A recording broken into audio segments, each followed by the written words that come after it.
Highway Traffic Safety Administration has investigated airbag inflators that contain components that could seriously injure or kill drivers.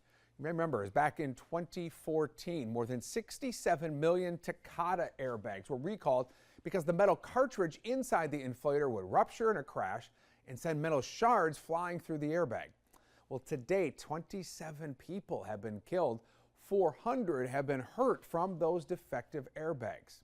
As of April of this year, 88% of the affected airbags have been repaired or replaced, but the risk is still out there. Last week, the National Highway Traffic Safety Administration issued a new warning about this, that a new danger may be inside many of the used cars sitting on driveways, parking lots, and dealers' lots across the country. Officials say in the last 9 months, 3 people have been killed, 2 people have been seriously hurt by these faulty replacement airbag inflators. These inflators were all installed after prior crashes, malfunctioned during recent crashes, and sent large metal fragments into drivers. Just last week, BMW recalled nearly 400,000 cars in the U.S. because they may have the Takata airbag inflators.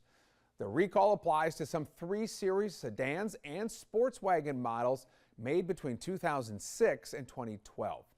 So what can you do? Well, safety officials say you should visit a mechanic or dealership for an inspection to make sure its replacement parts are genuine. And if you're in the market for a used car, make sure you check the vehicle's history report before you buy it. If the car has been in a reported crash, you'll want to visit a mechanic or dealership to get it checked. And always be skeptical if shopping for replacement parts if the prices seem too good to be true. Coming up next here.